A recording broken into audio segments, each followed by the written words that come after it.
Olá, sejam todos bem-vindos à disciplina de projetos de sites para dispositivos móveis. Aqui nós vamos adotar várias técnicas, métodos e processos para a adequação e a construção de novos projetos web específicos para dispositivos móveis. Na aula de hoje, vamos começar pelos paradigmas da interação móvel, qual a diferença entre os paradigmas desktop e móvel, e vamos elucidar o que deve ser observado em cada uma dessas plataformas, cada uma dessas mídias, ok? Então vamos lá. Começando pelo predecessor, pelo paradigma desktop, a gente pode entender o seguinte. Se você olhar para essa ilustração aqui, imagine que você precise visualizar a letra K dessa lista de letras aqui. O que você faria? Você apertaria setas para baixo ou setas para cima do seu teclado? Imagino que você já deva saber essa resposta, já deva considerar meio óbvio o que deve ser feito aqui, mas em 1984, Jacob Nielsen, considerado o pai da usabilidade, a primeira pessoa a teorizar sobre usabilidade no mercado e no mundo, ele realizou um teste para a IBM, no qual ele selecionou algumas pessoas e perguntaram a essas pessoas o que eles deveriam fazer para exibir algum conteúdo que estava abaixo ou acima da tela, algum conteúdo que perpassava os limites da tela. Então, dá para perceber que o resultado que vigorou, o resultado que se tornou padrão até hoje é a seta para baixo, ou seja, todas as pessoas apertavam, todas não, a maioria delas apertavam a seta para baixo para visualizar o conteúdo que estava abaixo da linha limítrofe do monitor. Então, este padrão é adotado até hoje. A gente pode entender que no paradigma desktop, a tela é como se a tela fosse em direção ao conteúdo, É como se a tela movesse para exibir aquele conteúdo que está escondido nas linhas que limitam a tela. Mas a gente sabe que há alguns anos para cá, a Apple meio que inverteu esse tipo de coisa com aquele Magic Mouse, então você consegue fazer o contrário. A Apple meio que juntou os dois paradigmas, mobile e desktop, para a gente poder navegar entre o conteúdo, ou seja, arrastar o conteúdo em direção à tela. Já no paradigma mobile, a gente está muito familiarizado com ele no sentido de arrastar o conteúdo em relação à tela. No caso do paradigma mobile, o paradigma é o oposto do paradigma desktop. Dessa vez, você interage diretamente com o conteúdo. O seu dedo ali toca o conteúdo literalmente e arrasta ele para cima ou para baixo para exibir um certo conteúdo. Então, repetindo esse mesmo teste num dispositivo touch, você arrastaria o conteúdo para cima a fim de visualizar a letra K. Então, você, como se pegasse no conteúdo e arrastasse o conteúdo dentro da tela. Isso pode parecer meio óbvio a gente falar disso, mas esse é um conceito que é negligenciado em muitos projetos, principalmente nos projetos em que já existe um produto web funcionando bem até para desktop e as pessoas querem migrá-lo para a plataforma mobile. Então, às vezes isso acontece da gente negligenciar alguns pontos que são cruciais. A gente vai ver isso aqui durante o nosso curso.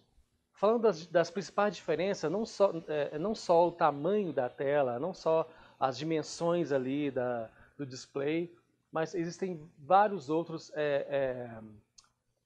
diferenças na maneira como se usa, na maneira como se manipula o conteúdo dentro do mobile ou do desktop, ok? Para começar, não há como prever como os usuários vão interagir com o seu conteúdo, com o seu produto. A gente não consegue ter essa previsibilidade, assim como a gente tem com uma certa assertividade até no paradigma desktop. A gente consegue meio que prever que a pessoa vai estar sentada numa sala fechada, iluminada, com um monitor grande na tela, acessando esse conteúdo através de um teclado e um mouse. Mas no paradigma mobile, isso é praticamente impossível de se notar, de prever até. E nem todo mundo está numa grande metrópole, né? A gente fica vendo essas propagandas de operadora de telefonia de celular, ah, de pessoas andando em calçadas largas, numa luz super adequada e sorridentes, e a realidade não é essa, né? Também a nossa interface ela tem que atender às necessidades dos usuários, e esses usuários são bastante diversos em termos de público, de perfil de consumo, perfil de uso, e eles mudam em relação à sua posição geográfica, cultural e uma série de fatores que vocês podem ver aqui nesse slide, no estudo que o próprio Google realizou, em que ele dividiu o usuário mobile em 3 grandes grupos, né? O grupo do usuário repetitivo, do usuário entediado e o apressado, né? O usuário repetitivo é aquele que atualiza o conteúdo a todo momento, que dá como se desse o F5, o refresh ali no browser a todo momento.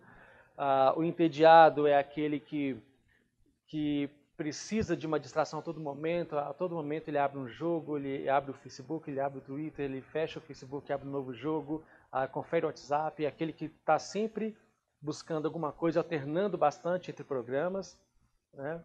E tem o apressado, que é aquele que precisa resolver uma situação com bastante rapidez ou que precisa acessar informação com bastante agilidade. Por exemplo, quer saber a hora do voo, quer saber o horário do ônibus, ele quer saber, por exemplo, onde fica o restaurante, onde os amigos estão encontrando para um happy hour. Então, é aquele que precisa de informação já imediatamente. Outra coisa é que as interfaces clássicas de web não funcionam bem quando migradas para a plataforma mobile. Então, não adianta querer fazer com que elas funcionem dentro de uma nova mídia, de um novo suporte, e isso fica totalmente inadequado quando você tenta fazer isso à força. Não existe interface padrão para dispositivos mobile, porque a gente tem uma vasta diversidade de aparelhos, telas, dispositivos, e também não há muito espaço para você divulgar ali a sua marca, né? Então, temos essas limitações. Outro fator também é o tamanho. O tamanho é muito importante para que a gente saiba dimensionar os elementos dentro da tela. Então, é importante considerar o tamanho limitado da nossa mídia. A gente tem que se esforçar na direção de evitar que o usuário insira muito texto dentro da interface. Isso prejudica muito a experiência. E desenhar para diferentes telas e cidades pode ser um transtorno, porque você tem que fazer várias cópias das imagens. Nós vamos falar disso aqui no nosso curso também. E outra coisa que os usuários mobile eles não são fiéis. Não são nada fiéis, para falar a verdade, né? Eles desistem de uma experiência mobile com extrema facilidade, eles desinstalam aplicativos com extrema facilidade, e eles desistem de abrir um site se demorar mais de 5 segundos, então eles mudam para outro site. Então, realmente, os usuários não são nada fiéis e a gente tem que levar isso em consideração. Um dos efeitos da portabilidade, né, da computação móvel, como é o caso dos dispositivos móveis, principalmente do smartphone, pode ser muito bem ilustrado por esse desenho aqui. Você tem um contexto totalmente diferente de um ambiente desktop, ali controlado, com luz, a pessoa sentada com teclado e mouse, e aqui a gente já não tem isso mais. Nós temos uma pessoa distraída, uma iluminação adequada, distraída com outros pensamentos, largura de banda de rede, o nosso 3G, nosso 4G que é bem limitado, e temos também, como já dissemos, as limitações de dimensão e espaço da plataforma. Ou seja, como eu disse, não devemos acreditar naquelas propagandas de operadoras de telefonia de celular, porque a nossa realidade não é bem assim. Não é assim que as pessoas vão usar o seu site ou usar o seu aplicativo, o seu site responsivo, procurar a informação que elas desejam dentro do seu site, né?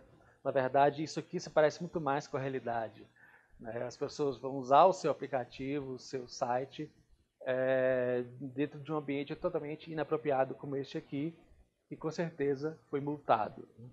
Então, concluindo, no desktop a gente move a tela em direção ao conteúdo e no mobile é o contrário. Nós pegamos o conteúdo quase que literalmente dizendo e movemos esse conteúdo dentro do dispositivo. A gente tem que ter uma certa sabedoria e a gente vai ganhando isso com a experiência de usar o pouco espaço dentro das limitações. E, por último, esqueça a sua zona de conforto do desktop, onde tudo funcionava do jeito que você queria, do jeito que você controlava. Agora não.